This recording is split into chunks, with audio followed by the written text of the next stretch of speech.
The howling winter wind swept through Winnemucca, Nevada like a vengeful spirit, carrying snow that bit at exposed skin and buried the small frontier town under a silent white blanket. It was on such a night in January of 1878 that Rylan Jameson found himself trudging through knee-deep snow toward his cabin after a long evening at the Silver Dollar Saloon.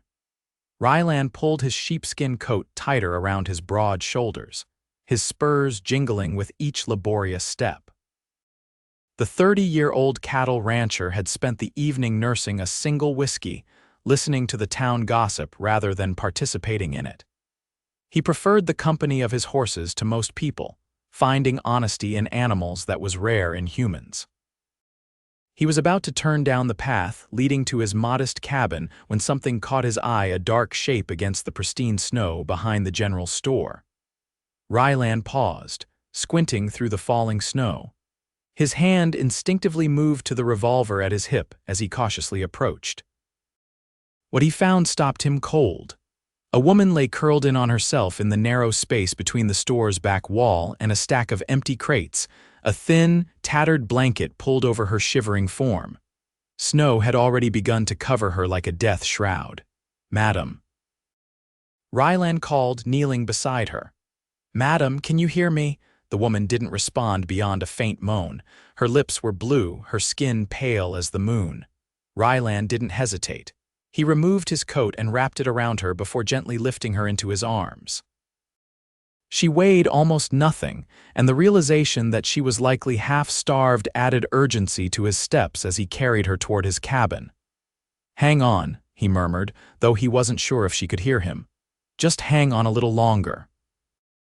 The woman in his arms was young, perhaps in her mid-20s, with dark hair that spilled out from beneath a worn woolen cap. Even in the dim light, he could see that her face, though pinched with cold and hunger, held a delicate beauty. By the time Rylan reached his cabin, his arms ached and his own body had begun to shiver without the protection of his coat. He kicked the door open, grateful he hadn't bothered to lock it, and carried her straight to the stone fireplace where embers still glowed from the morning's fire. Gently, he laid her on the bearskin rug before the hearth and quickly built up the fire, adding kindling and logs until flames leapt high and bright. The woman hadn't moved, and for a terrifying moment, Rylan feared he'd been too late. He knelt beside her, pressing 2 fingers to the side of her neck. A pulse fluttered there, weak but present. Relief washed over him. "Thank God," he whispered. Rylan worked quickly then, removing her snow-dampened outer clothes but preserving her modesty by keeping her in her undergarments and wrapping her in his warmest blankets. He brewed coffee and heated broth on the cast-iron stove, all the while keeping an eye on his unexpected guest. As warmth gradually returned to her body, color began to seep back into her cheeks. Her eyelids fluttered, and Rylan found himself holding his breath as he waited for her to wake. When her eyes finally opened, he was struck by their unusual color, a deep violet blue, like the wildflowers that bloomed in the high meadows come spring. She stared at him in confusion and fear, trying to push herself upright. "Easy now," Rylan said softly, keeping his distance so as not to frighten her further. "You're safe. I found you behind Tanner's store, nearly frozen. I brought you to my cabin to warm up." The woman's eyes darted around the room, taking in the simple but tidy space, the rough-hewn table and chairs, the patchwork quilt on the narrow bed in the corner, the row of books on a shelf beside the window. "Who?" Her voice cracked and she swallowed with difficulty. "Who are you?" "Rylan Jameson," he answered, offering a cup of broth. "I've got a small ranch just outside of town, and you are," she hesitated, eyeing the cup suspiciously before her hunger won out and she accepted it with trembling hands. "Amelia," she said after taking a sip. "Amelia Porter." "Well, Miss Porter, you're welcome to stay until the storm passes. It wouldn't be safe for anyone to be out in this weather, let alone someone in your condition." Amelia clutched the blanket tighter around herself, wariness clear in her eyes. "Why are you helping me? What do you want?" The question stung, but Rylan understood. A woman alone had reason to be suspicious of a man's intentions, especially in a frontier town like Winnemucca. "Nothing," he said firmly. "I don't expect anything from you except that you get warm and healthy again. My mother raised me to help those in need. That's all this is." She studied him for a long moment, as if trying to detect a lie in his words. Whatever she saw in his face must have reassured her, because she relaxed slightly against the cushion he'd placed behind her back. "Thank you," she whispered. "I don't know what would have happened if you hadn't." She trailed off, her eyes filling with tears. "No need for thanks," Rylan said gruffly, uncomfortable with gratitude. Anyone would have done the same, but they both knew that wasn't true. Winnemucca, like most frontier towns, had its share of good people, but also those who would exploit a vulnerable woman. As Amelia sipped her broth, Rylan busied himself preparing a simple meal of beans and salt pork. The silence between them was broken only by the crackling of the fire and the howling wind outside. "How long have you been in Winnemucca?"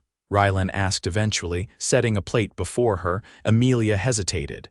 "3 days. I came on the eastbound train. I was supposed to meet someone, but they never showed." She looked down at her hands.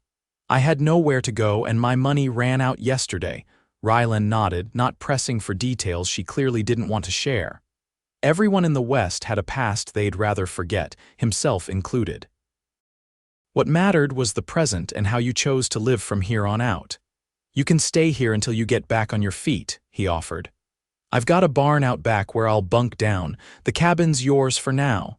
Amelia's eyes widened. "I couldn't possibly." "You can and you will," Rylan interrupted firmly. "It's no hardship. I've slept in worse places than my own barn." For the first time, a ghost of a smile touched Amelia's lips. "You're a stubborn man, Mr. Jameson," Rylan, he corrected. "And yes, so I've been told. Many times." That night, after ensuring Amelia was comfortable in his bed, Rylan made his way to the barn with extra blankets. As he settled into the hay beside his favorite mare, Sadie, he tried not to think about the beautiful woman sleeping in his cabin. There was something about her that stirred feelings he'd long thought dead, a vulnerability mixed with a quiet strength that intrigued him. But Rylan knew better than to let his mind wander down that path. Amelia Porter was clearly running from something or someone. The last thing she needed was unwanted attention from the man who'd taken her in. No, he would help her get back on her feet, and then she would move on, just like everyone else in his life had done. With that sobering thought, Rylan pulled the blanket up to his chin and closed his eyes, listening to the winter wind keening around the eaves of the barn. Inside the cabin, Amelia lay awake, staring at the ceiling. The bed was the most comfortable she'd slept in since leaving Boston 3 weeks ago. The warmth of the fire and the full meal in her belly made her drowsy, but her mind raced with worry and uncertainty. She thought of the man sleeping in the barn, tall and broad-shouldered, with eyes the color of burnished copper and a face weathered by sun and wind. There was a gentleness in the way he'd tended to her that belied his rugged exterior. Amelia had learned the hard way that handsome faces often hid ugly intentions, but something told her Rylan Jameson was different. Still, she couldn't afford to trust too easily. Not after what had happened in Boston. Not after Jonathan. Amelia closed her eyes, willing away the memories of the man she'd fled across the country to escape. She needed to rest, to recover her strength. Tomorrow she would figure out what to do next. For tonight, at least, she was safe and warm, thanks to the kindness of a stranger. Outside, the snow continued to fall, erasing tracks and secrets alike beneath its pristine blanket. Morning arrived with a blinding brightness as sunlight reflected off the snow-covered landscape. Rylan woke stiff and cold in the barn, his breath forming clouds in the frigid air. He fed and watered his horses before trudging through the snow to check on his guest. He knocked softly on the cabin door before entering, not wanting to startle Amelia. He found her already awake, sitting by the rekindled fire, wrapped in his quilt. "Morning," he greeted, stomping snow from his boots. "How are you feeling?" Better, Amelia said, though the dark circles under her eyes told a different story. I should be on my way, I've imposed enough. Rylan shook his head as he moved to the stove. There's 2 feet of fresh snow out there and the temperature's still well below freezing. You're not going anywhere today. But no arguments, he said firmly, putting coffee on to boil. Besides, where would you go? The question hung in the air between them. Amelia looked down at her hands and Rylan immediately regretted his bluntness. I'm sorry, he said.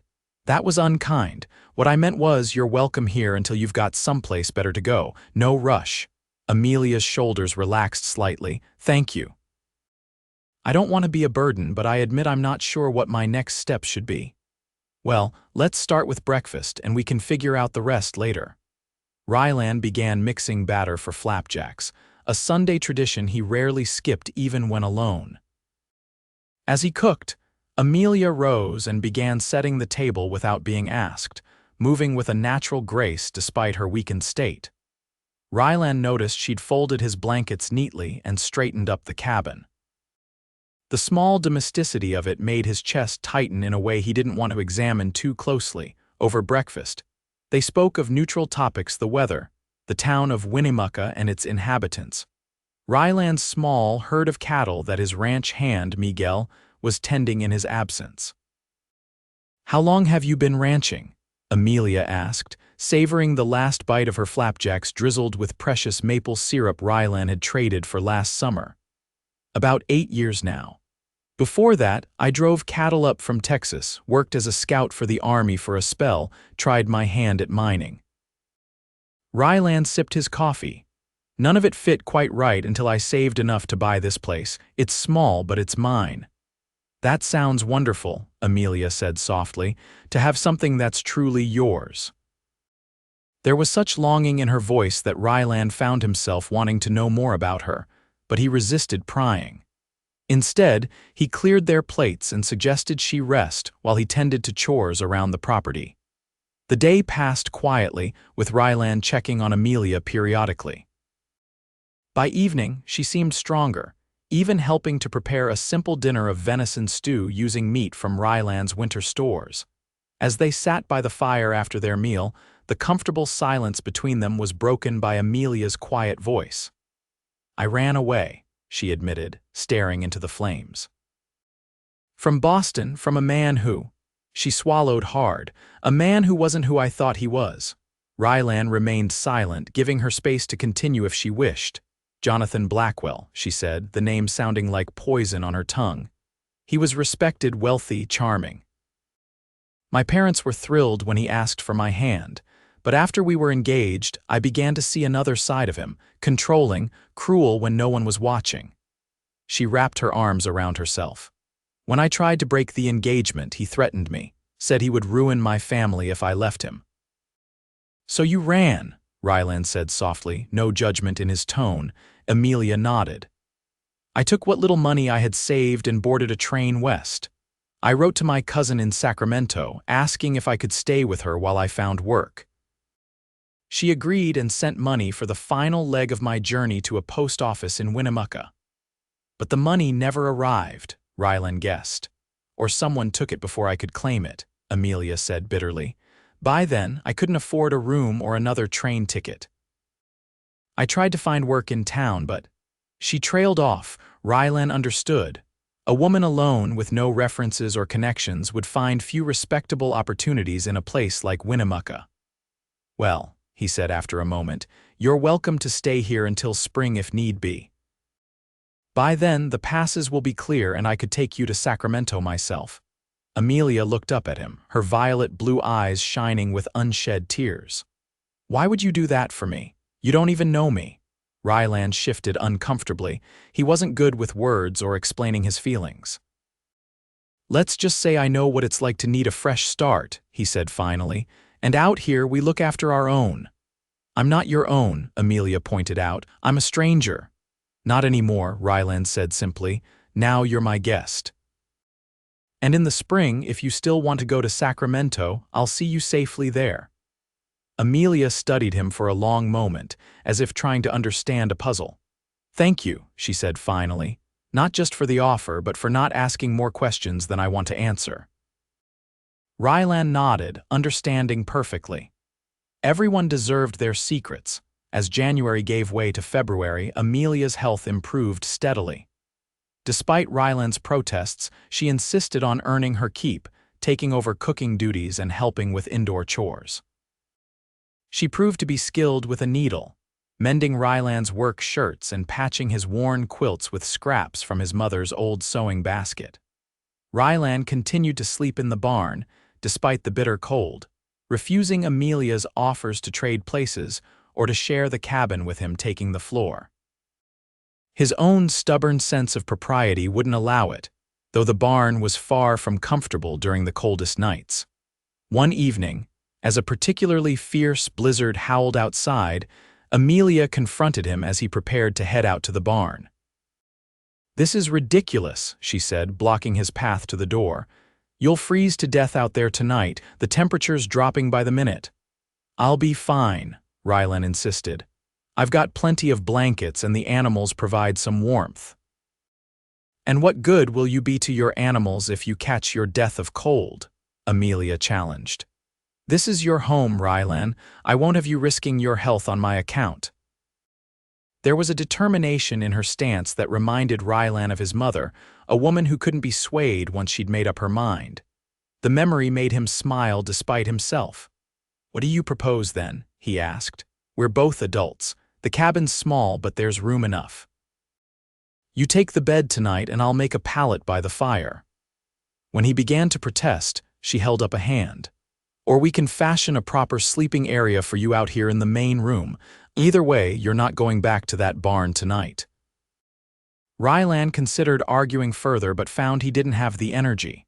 The truth was, the cold had been seeping into his bones, making his old injuries ache. The thought of a night indoors was too tempting to resist. "All right," he conceded. "I'll sleep by the fire, but you keep the bed." And so began a new arrangement. Rylan fashioned a sleeping pallet in the main room, keeping a respectful distance from Amelia's space in the bedroom. The cabin was small enough that they were always aware of each other's presence, but large enough to maintain proper boundaries. As February progressed, the worst of winter's fury began to abate. On milder days, Rylan took Amelia on short rides around his property, showing her the creek that ran through the eastern section, the stand of pines that provided shelter for deer in winter, the high meadow where he planned to build a larger home someday.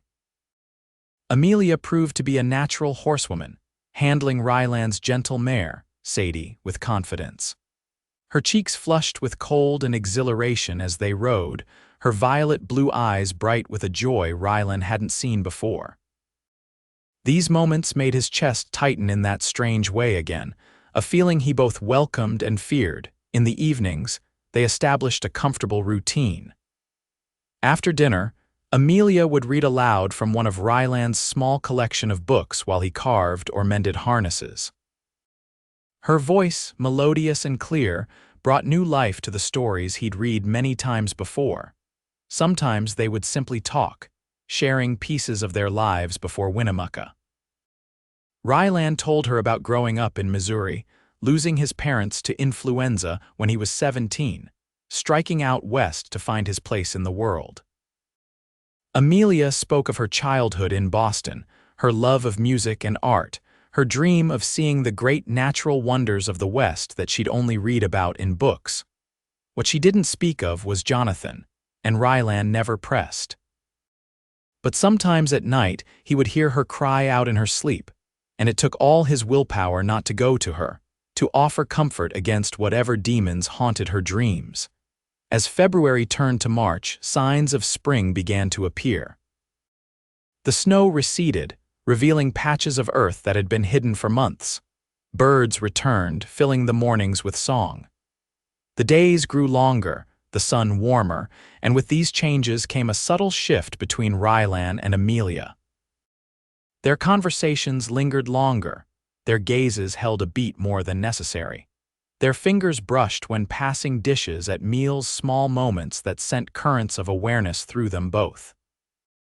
Rylan fought against his growing feelings, reminding himself that Amelia was bound for Sacramento when the passes cleared. She had plans, a cousin waiting, a life to build that didn't include a rough cattle rancher with calloused hands and limited prospects. Better not to let his heart get involved when she would inevitably leave. But his heart, it seemed, had other ideas. One bright March afternoon, Rylan was chopping wood behind the cabin when he heard a scream from inside.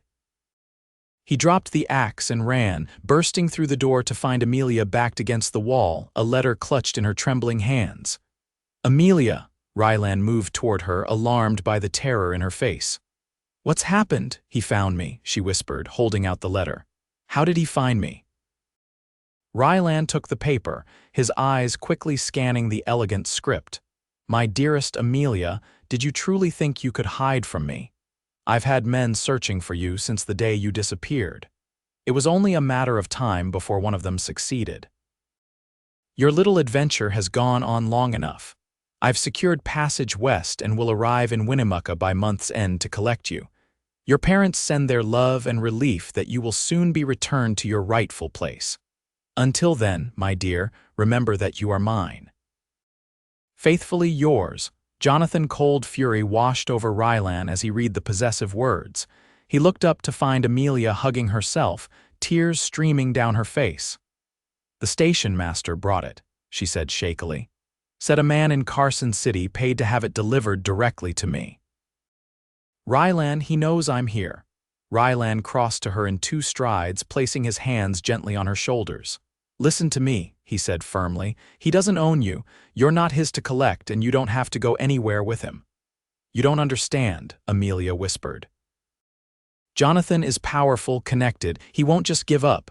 And now he's dragged my parents into this. What if he hurts them?" "What if he hurts you?" "He won't," Rylan said, his voice hard with conviction. "I won't let him." Amelia looked up at him, hope and fear battling in her eyes. "What can we do?" Rylan's mind raced through options. They could run, but where? How far would be far enough?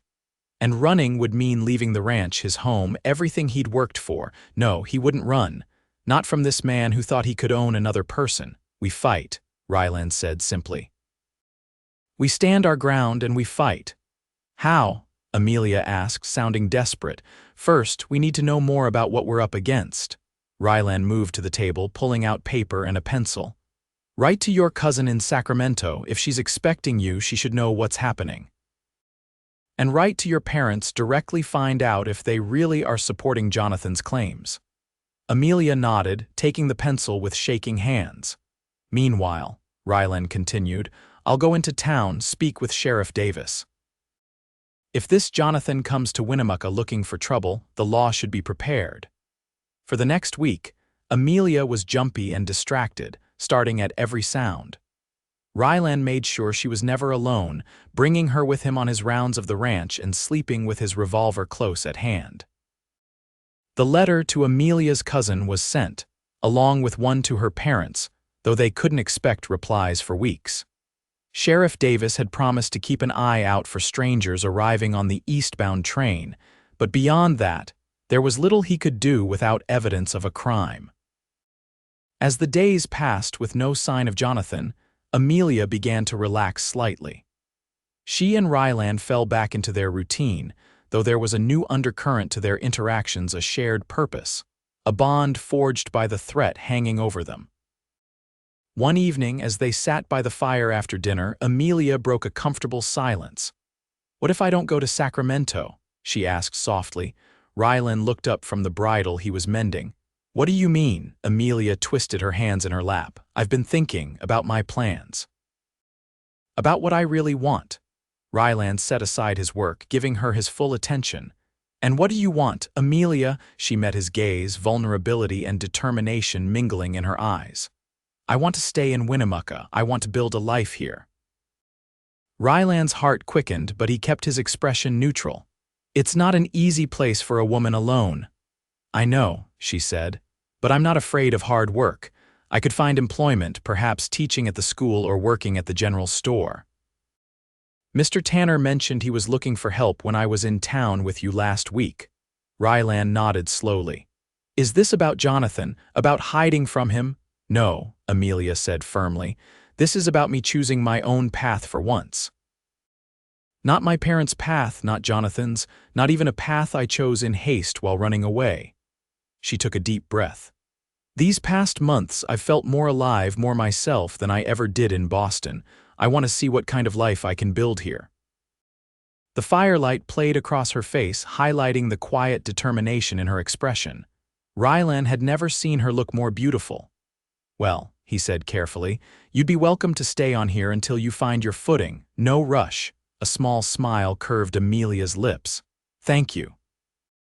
But I think we both know I've imposed on your hospitality long enough. She hesitated. Unless what? Rylan prompted when she fell silent. Amelia looked down, color rising in her cheeks. Unless there was another arrangement, one where I wasn't just a guest. Rylan's pulse thundered in his ears as he tried to interpret her meaning. What kind of arrangement did you have in mind? Gathering her courage, Amelia met his gaze directly. The kind where I stay, not out of necessity or charity, but because we both want me here.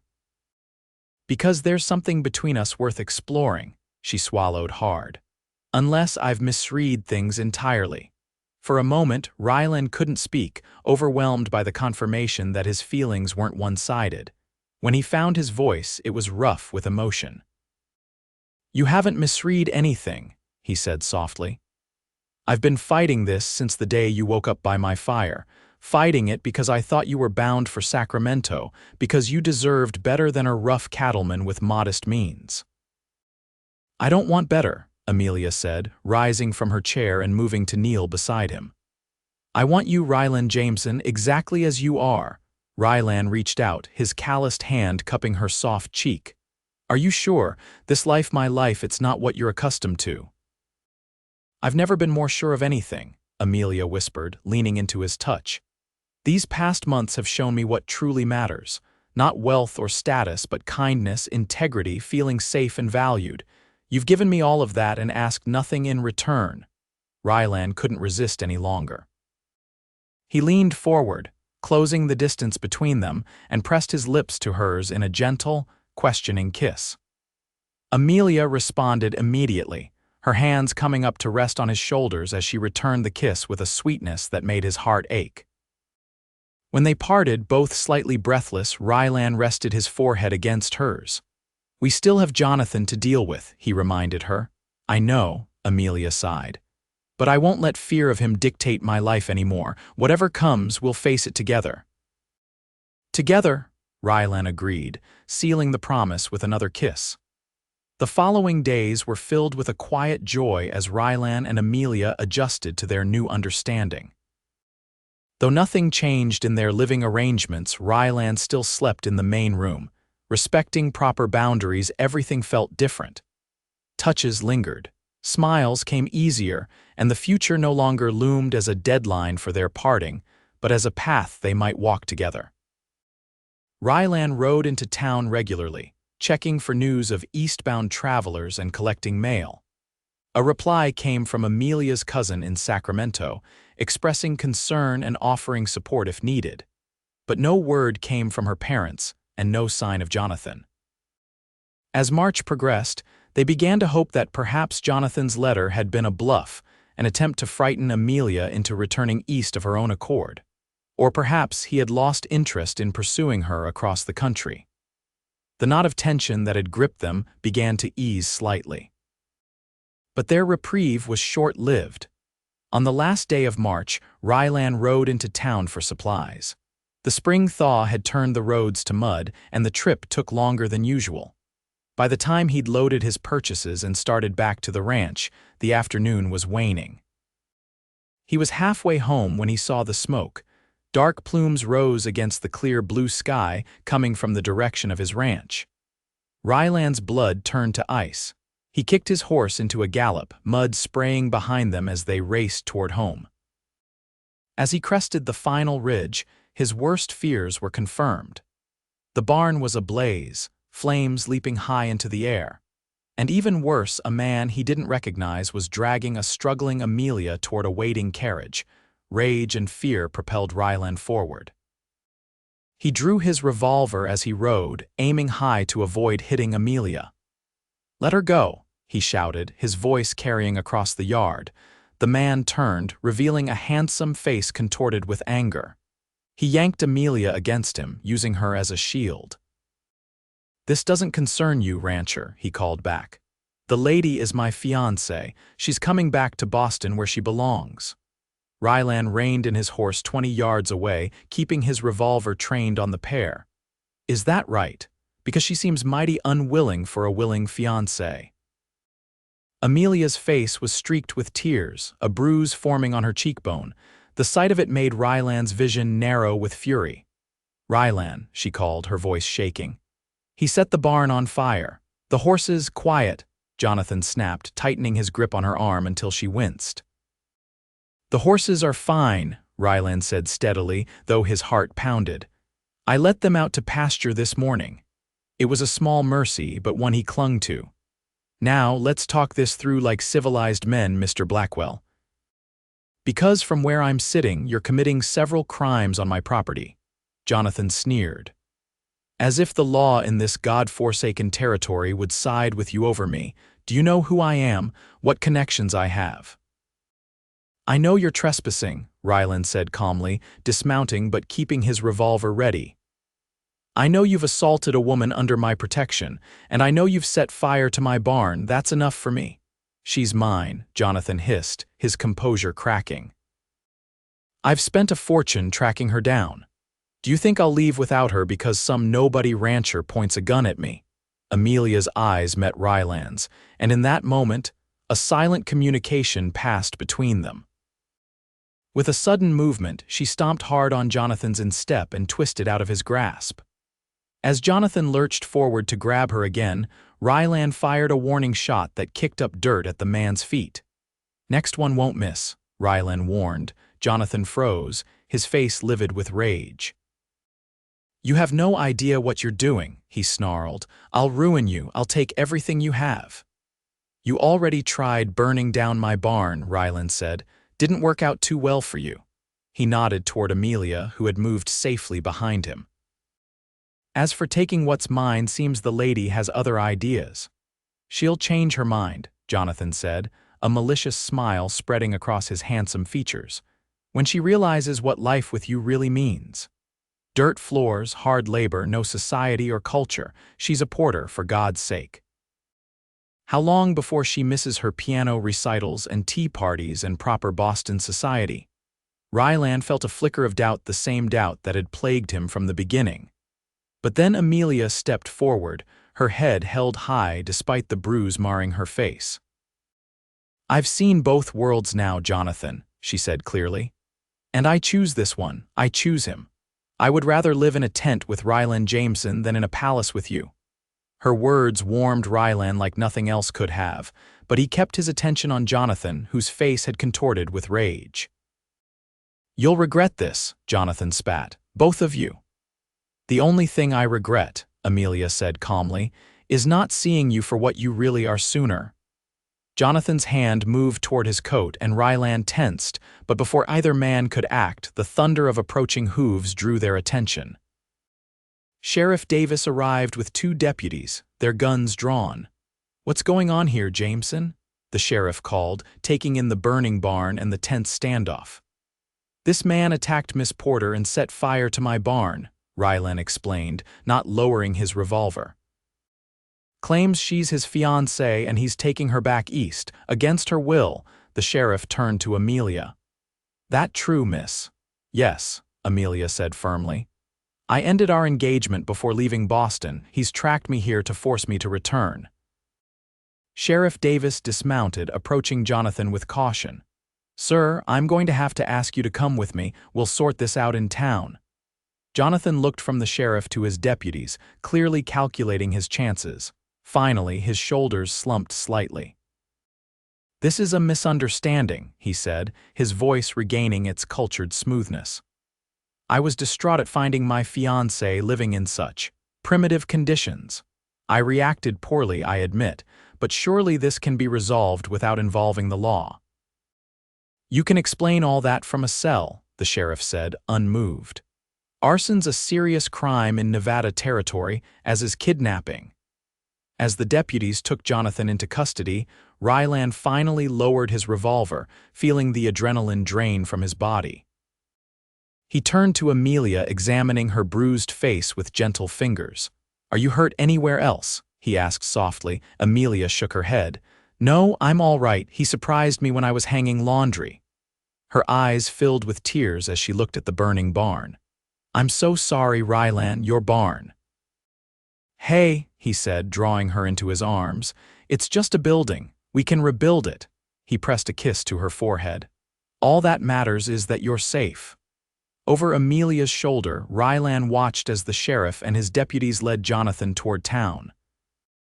The man's back was rigid with fury, and Rylan had no doubt they hadn't seen the last of his attempts to reclaim Amelia. But for now, at least, the immediate danger had passed. With the help of neighbors who had seen the smoke, they managed to contain the fire before it could spread to the cabin. The barn was a total loss, but as Rylan had said, it could be rebuilt. What mattered was that Amelia was safe and they were together. That night, exhausted and smoke-stained, they sat at Rylan's table while he tended to a cut on her arm she'd received while struggling with Jonathan. "Did you mean what you said?" Rylan asked quietly as he bandaged the wound. "About choosing this life, this place?" Amelia reached up with her free hand to touch his face. "With all my heart," she said. "Jonathan tried to frighten me with all I'd be giving up, as if silk dresses and social standing were worth enduring a lifetime with him." Her eyes shone with certainty. "I've found something real here, Rylan, something true. I won't give that up for anything." Rylan turned his face to kiss her palm. "I don't have much to offer," he admitted. "The ranch barely breaks even most years. The cabin's small, the winters are hard, and town society consists of church socials and the occasional dance at the schoolhouse." "It sounds perfect," Amelia said with a soft smile, "because you're here." The next morning, they rode into town together to check on Jonathan's status. Sheriff Davis informed them that he was being held pending charges, but had already sent telegrams to associates in Carson City and was demanding legal representation. Man like that, with money and connections. The sheriff said, shaking his head, "I can hold him for now, but I can't promise for how long." "What about the charges?" Rylan asked. "Arson will stick if we can prove it," Davis said, "but without witnesses, it's his word against yours." As for the rest, he's claiming Miss Porter is his fiancée, that he came to bring her home at her family's request. Amelia's face paled. "That's not true." "I believe you, miss," the sheriff assured her, "but the law can be tricky in these matters." As they left the sheriff's office, Amelia was quiet, lost in thought. They collected supplies to begin repairs on the barn, and Rylan arranged for lumber to be delivered the following day. It was as they were loading their wagon that a commotion near the telegraph office caught their attention. A well-dressed older couple had just stepped off the westbound stage, looking around with the bewildered expressions of people far from home. Amelia gasped, clutching Rylan's arm. "My parents," she whispered. Before Rylan could respond, the woman spotted Amelia and rushed forward. "Amelia." "Oh, thank God!" She embraced her daughter fiercely. Amelia returned the embrace with surprise. "Mother, what are you doing here?" Her father joined them, his face lined with worry. "We came as soon as we received your letter," he explained. "Then at Carson City, we heard rumors that Jonathan had headed this way. We feared the worst." "I'm all right," Amelia assured them, touching her bruised cheek self-consciously. "Thanks to Rylan." Mr. Porter turned to Rylan, extending his hand. "You're the man who's been looking after our daughter," Rylan nodded, shaking his hand firmly. "Rylan Jameson, sir. Your daughter's been staying at my ranch since January." Mrs. Porter looked between them with shrewd eyes. "Just staying?" she asked. Amelia squared her shoulders. "Rylan saved my life, Mother, and yes, I've been living at his ranch, but with absolute propriety." She took a deep breath. "I love him, and I intend to make my life here with him if he'll have me." Mr. Porter's eyebrows rose, but before he could speak, Mrs. Porter surprised them all. Well, thank God for that, she said with feeling. After what Jonathan did, she trailed off, her eyes filling with tears. What do you mean? Amelia asked. What did Jonathan do? Her parents exchanged a grim look. We discovered after you left that Jonathan has a history of violent behavior toward women, her father said quietly. His previous fiancée didn't simply break the engagement as he claimed. She fled the country to escape him after he broke off, unable to continue. He hurt her badly, Mrs. Porter finished, and when we confronted him, he threatened us. Said if we didn't help him find you, he would ruin your father's business, our reputation, everything. So we pretended to cooperate, Mr. Porter continued, while secretly trying to warn you, but by then you'd already disappeared. We've been frantic with worry. Amelia's eyes filled with tears. I thought you were on his side, that you still wanted me to marry him despite how he treated me. Never, her mother said fiercely. We made a terrible mistake in encouraging the match. We didn't see what he truly was until it was almost too late. She squeezed Amelia's hands. Can you ever forgive us? Amelia embraced her parents, relief washing over her face. There's nothing to forgive. You're here now. As the Porters spoke with their daughter, Rylan stood slightly apart, giving them privacy for their reunion. But Amelia reached out, drawing him back into the circle. Mother, father, I want you to really meet Rylan, she said, her eyes shining with love as she looked at him. The man I intend to marry. Mr. Porter studied Rylan with new interest. A cattle rancher, is it? Yes, sir, Rylan said. Small operation, but growing. I have plans to expand once the new railroad spur comes through next year. Mrs. Porter linked her arm through her husband's. Perhaps we should all get better acquainted over dinner, after we've had a chance to rest from our journey, and so it was arranged. The Porters took rooms at Winnemucca's small hotel, while Rylan and Amelia returned to the ranch to begin clearing the remains of the barn. They would all meet that evening at the hotel's dining room. As they drove back to the ranch, Amelia leaned against Rylan's shoulder, her face more peaceful than he'd ever seen it. I can't believe they came all this way, she said wonderingly. I never thought they would stand against Jonathan. They love you, Rylan said simply. Of course they came. Amelia looked up at him, her violet blue eyes bright. And you? Do you still want me now that I come with complications? Parents from Boston society, a vengeful ex-fiancé in the town jail. Rylan reined the wagon to a stop, turning to face her fully. Amelia Porter, I'd want you if you came with the entire Boston social register and a pack of vengeful ex-fiancés, he said seriously. Though I'm glad it's just the one, as he's trouble enough. Amelia laughed, the sound bright and free in the clear spring air. Rylan's heart swelled with love for her, this brave, beautiful woman who'd chosen him and his simple life over everything she'd known before. That evening, dinner with the Porters went surprisingly well. Initially stiff and formal, they gradually warmed as they saw how Rylan and Amelia were together, the respectful way he treated her, the obvious love between them. By dessert, Mr. Porter was deep in conversation with Rylan about cattle breeding and railway expansion, while Mrs. Porter and Amelia caught up on family news. You must come to the ranch tomorrow, Amelia invited as they prepared to part for the night. See where I've been living these past months. We'd be delighted, Mrs. Porter said, embracing her daughter. In a lower voice, she added, He's a good man, your Rylan. I can see why you love him. Amelia's heart was full as she and Rylan rode back to the ranch under a sky crowded with stars. For the first time since fleeing Boston, she felt truly free, not just running away from something, but moving toward a future bright with promise. The next day brought an unexpected development. Sheriff Davis arrived at the ranch early, looking troubled. Blackwell's gone, he announced without preamble. His lawyer showed up at dawn with papers from a judge in Carson City ordering his release on bail. Rylan's jaw tightened. Where is he now? That's just it, the sheriff said. He paid his bail and disappeared. Didn't check into any hotel, didn't board the eastbound train. His lawyer claims he's headed back to Boston, but... You don't believe it, Amelia finished, A cold knot forming in her stomach, Davis shook his head. Man like that, humiliated and thwarted, I doubt he's given up so easily. The sheriff's warning cast a shadow over what should have been a joyful day. When the Porters arrived to tour the ranch, Rylan insisted they all stay together, and he kept his revolver within reach at all times. Despite the tension, the visit went well. Mr. Porter expressed admiration for what Rylan had accomplished on his own, while Mrs. Porter surprised Amelia by praising the cozy comfort of the cabin. "It's small, but it has heart," she declared, running a hand over the quilt Amelia had mended. "And it can always be expanded."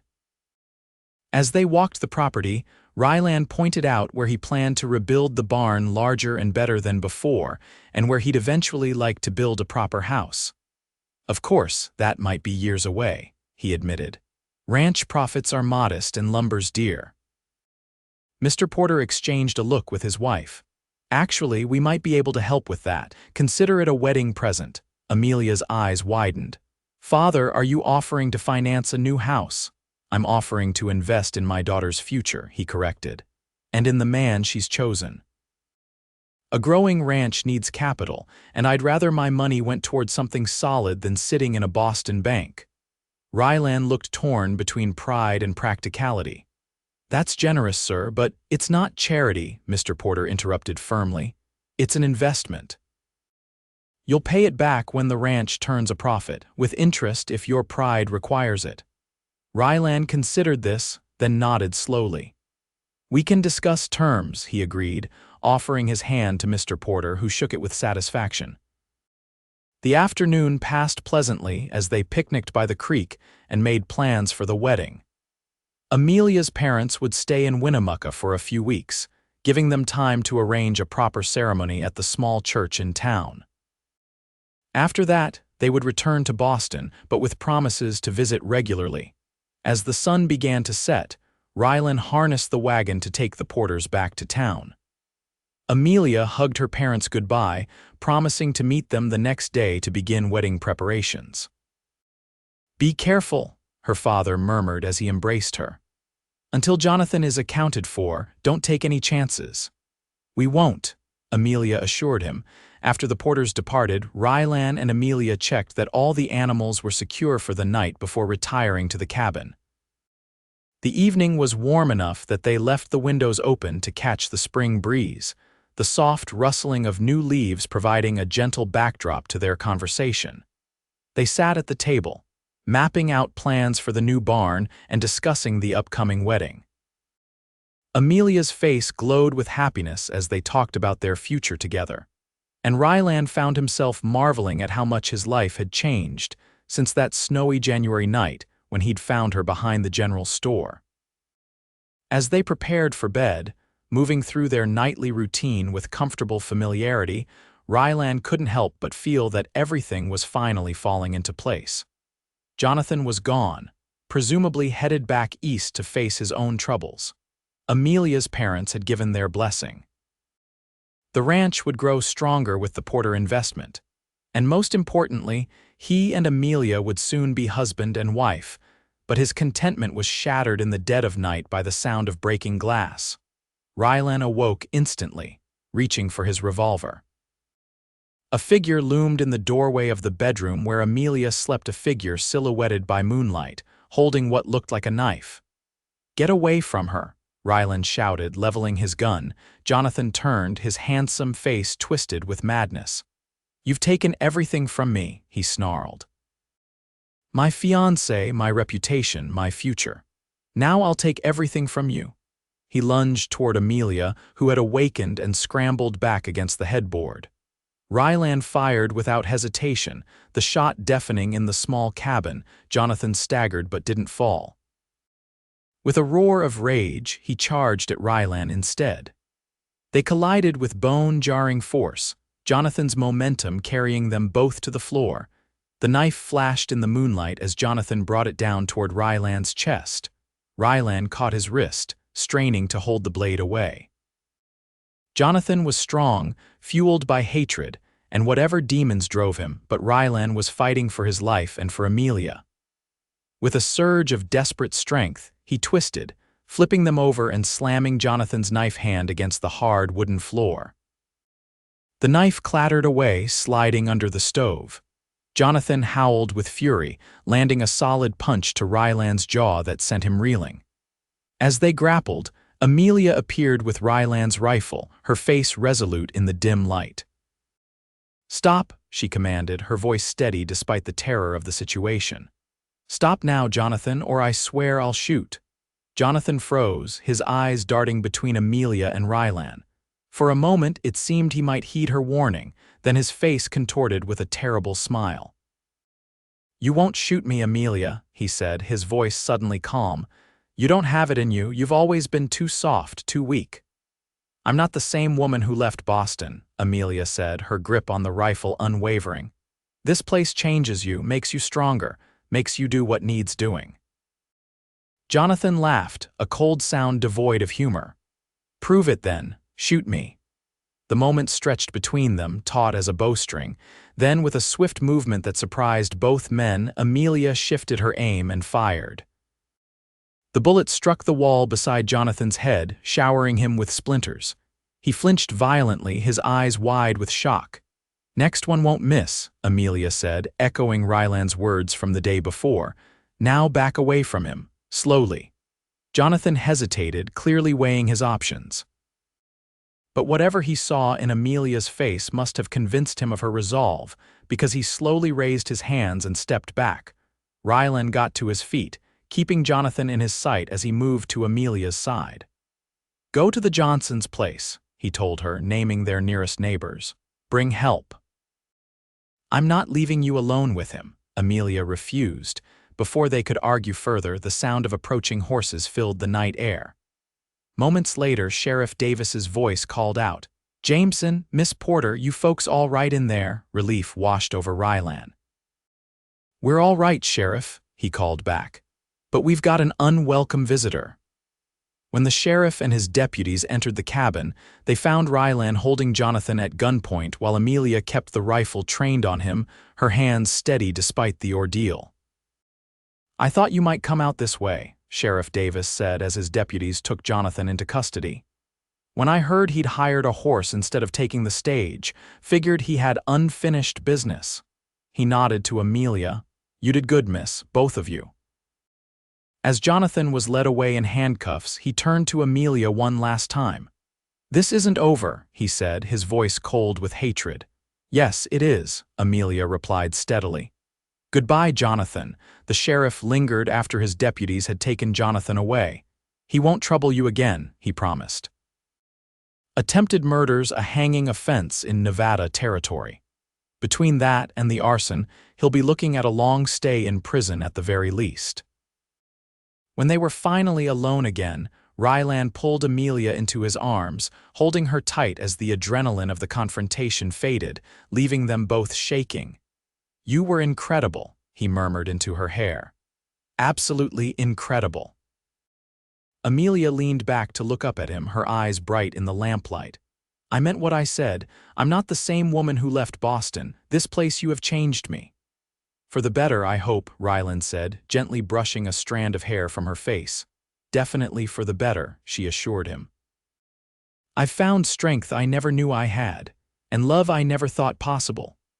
Rylan kissed her then, pouring all his fear and relief and love into the gesture. Amelia responded with equal fervor, her arms wrapping around his neck as she pressed herself closer. When they finally parted, both breathless, Rylan rested his forehead against hers. "I think we should move up the wedding," he suggested. "Life's too short and too precious to wait." Amelia smiled, a radiant expression that lit her entire face. "I couldn't agree more." They were married 1 week later in Winnemucca's small white church.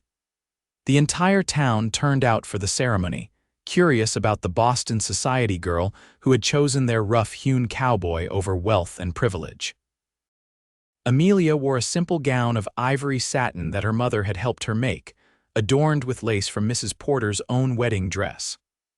Rylan, uncomfortable in his Sunday best, nevertheless stood tall and proud as he pledged his life and love to the woman who had come into his life on a winter storm. After the ceremony, the town hosted a celebration at the schoolhouse, with music and dancing and enough food to feed everyone twice over. Amelia and Rylan moved through the crowd, accepting congratulations and well wishes from neighbors who had become friends. Happy. Rylan asked as they stepped outside for a moment of quiet, the stars spreading like diamond dust across the vast Nevada sky. Amelia leaned into him, her head resting against his shoulder. "More than I ever thought possible," she said softly. "And you?" Rylan turned to face her, taking both her hands in his. "Amelia Jameson," he said, trying out the name with evident pleasure, "you have made me the happiest man in the territory, perhaps in all the western states." She laughed, the sound mingling with the music drifting from the schoolhouse. "I believe that's my line, Mr. Jameson. You're the one who carried a half-frozen stranger to your fire and gave her shelter when she had nothing to offer in return." "You offered more than you know," Rylan said seriously. "You brought light and warmth back into my life when I didn't even realize how dark and cold it had become." Their kiss was interrupted by the schoolhouse door opening, spilling light and laughter into the night. Mrs. Porter appeared, hands on hips in mock severity. "There you are. It's nearly time for the bride and groom's dance, and you're hiding in the shadows like young lovers." "We are young lovers, Mother," Amelia pointed out with a smile. "Young married lovers," Mrs. Porter corrected, her stern expression melting into a fond smile. "And the happiest I've seen, I might add. Now come along before Mr. Foster drinks all the punch and starts singing those terrible mining songs again." As they followed her back inside, Rylan squeezed Amelia's hand. "Ready for our dance, Mrs. Jameson?" "Ready for everything," she answered, her eyes shining with promise. "For our dance, for our life, for every day and night to come." The months that followed were busy ones for the newlyweds. With Mr. Porter's investment, they rebuilt the barn larger and sturdier than before, added a proper kitchen to the cabin, and began construction on a new house that would be ready before winter. The Porters returned to Boston after a month-long stay, but with promises to return for Christmas and to visit regularly thereafter. Mrs. Porter, who had initially seemed most likely to object to her daughter's new life, had surprised everyone by embracing the frontier spirit, even helping with the garden Amelia had planted behind the cabin. As summer turned to autumn, Amelia found her place in the Winnemucca community. She began teaching piano to several children in town, including the sheriff's daughters, and joined the ladies' auxiliary that oversaw the town's small library. Her natural warmth and lack of pretension quickly won over even the most skeptical townsfolk. Rylan, meanwhile, expanded his cattle operation, purchasing additional acreage and hiring 2 more ranch hands. The railroad spur that would come through the following year promised to make shipping cattle easier and more profitable, and he worked hard to position the ranch to take advantage of the opportunity. But the greatest joy came on a crisp October evening when Amelia shared news that would change their lives forever. They were sitting on the porch of their nearly completed new home, watching the sunset paint the mountains in shades of gold and purple. Rylan had his arm around Amelia, her head resting comfortably on his shoulder as they discussed plans for the coming winter. "We should have enough preserved to see us through," Amelia was saying, reviewing the stores they'd put up. "Though I'd like to get more sugar before the heavy snows come. And perhaps some extra coffee. And maybe a larger rocking chair," Rylan suggested casually. "That one you've been using is fine for 1, but might be a bit small for 2. Amelia sat up, turning to stare at him. "How did you know?" Rylan smiled, reaching out to touch her face gently. "You've been glowing for weeks, love, and I noticed you couldn't stomach the bacon at breakfast 3 mornings running." His smile widened. "Plus, Miguel's wife told me you asked her about remedies for morning sickness." "That woman can't keep a secret to save her life," Amelia laughed, not truly annoyed. "But yes, we're going to have a baby. Sometime in late spring, Dr. Harrison thinks." Rylan pulled her close, his heart so full he thought it might burst. "A baby," he said wonderingly. "Our baby. Are you happy?" Amelia asked, though she could clearly see the answer in his face. "Happy doesn't begin to cover it," Rylan assured her, kissing her tenderly. Overjoyed, terrified, grateful beyond words, they sat together as darkness fell, making plans and dreaming dreams for their child's future. The house would be finished well before the baby arrived, giving them a proper home to raise their growing family. The ranch was prospering, promising security for years to come. And their love, which had begun on that cold winter night when a cowboy carried a homeless woman to his fireplace, had only deepened with each passing day. Later that night, as they lay together in their bed, Rylan's hand resting protectively over Amelia's still flat stomach, he marveled at how completely his life had changed in less than a year. "You ever think about how different things might have been?" he asked softly. "If I'd taken another route home that night, if I hadn't seen you behind the store," Amelia turned in his arms to face him, her violet blue eyes serious in the lamplight. "I believe some things are meant to be, Rylan, that no matter what path we took, somehow we would have found each other." Rylan wasn't generally a man given to such romantic notions, but looking at his wife, this remarkable woman who had braved so much and brought such joy into his life, he found himself inclined to agree. "I think you're right," he said, pulling her closer. "Some things are just meant to be." Outside their window, the first snow of the season began to fall, each flake a promise of the winter to come. But inside, wrapped in each other's arms, Rylan and Amelia Jameson had all the warmth they would ever need. The child arrived on a perfect May morning in 1879, as dawn painted the eastern sky in shades of pink and gold. After a long night of labor, Amelia gave birth to a healthy son with his father's copper eyes and a full head of dark hair that promised to be as rich as his mother's. They named him Thomas William Jameson, after both their fathers, and from the moment Rylan held his son in his arms, he was completely besotted. The tough cowboy who had once preferred solitude now spent hours rocking his infant son, singing the old trail songs his own father had taught him, marveling at tiny fingers and perfect toes. Life settled into a new rhythm centered around the baby. The new house, completed just weeks before Thomas's arrival, proved to be everything they'd hoped for: spacious yet cozy, with large windows that filled the rooms with light and views of the mountains in the distance.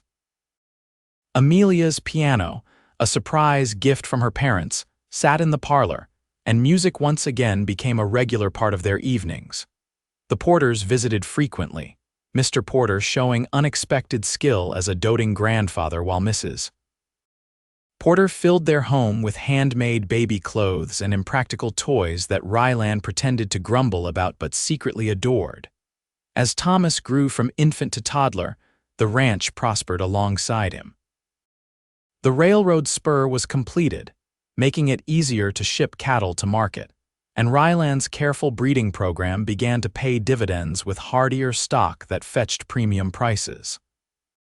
Amelia continued teaching piano to the town's children, now with Thomas playing at her feet or, as he grew older, attempting to join in with enthusiastic but discordant contributions of his own. She also became involved in efforts to establish Winnemucca's first proper school, serving on the committee that hired teachers and selected textbooks. Their life wasn't without challenges.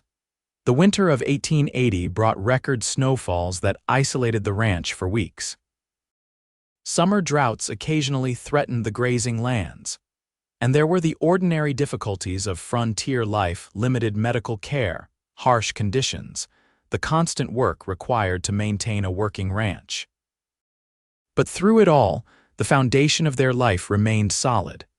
The love that had begun on that snowy night when a homeless woman had been carried to a cowboy's fireplace. On a warm summer evening in 1883, as they sat on their porch watching 4-year-old Thomas chase fireflies in the gathering dusk, Amelia leaned against Rylan with a contented sigh. "What are you thinking about?" he asked, his arm around her shoulders. "How far we've come," she answered, her hand resting on the slight swell of her belly where their second child was growing. "And how grateful I am for that snowstorm that stranded me in Winnemucca." Rylan chuckled, pressing a kiss to her temple. "I'm grateful too, though I suspect you would have preferred a more comfortable introduction to Nevada territory than nearly freezing to death behind Tanner's store." "I don't know," Amelia mused. "It led to being carried to your fireplace by a handsome cowboy." As far as beginnings go, it had its romantic aspects. Rylan laughed outright at that. "Only you would find romance in hypothermia, Mrs. Jameson." Amelia smiled up at him, her violet blue eyes full of love. "I found romance in you, Mr. Jameson. The circumstances were merely incidental." They fell silent, watching their son's joyful play as the first stars appeared in the deepening blue of the sky. The future stretched before them, full of promise: their growing family, the expanding ranch, the life they were building together. That snowy night in January of 1878 had been just the beginning. What had started as an act of simple human kindness had blossomed into a love that would weather every storm, endure every hardship, and grow stronger with each passing year.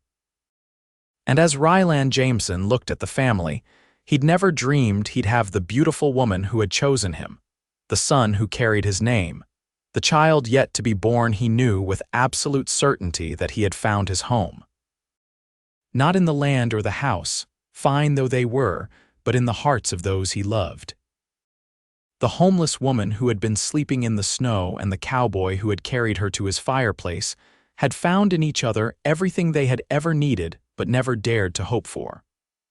A love as vast as the Nevada sky, as enduring as the mountains that framed their horizon, and as real as the life they built together, day by precious day.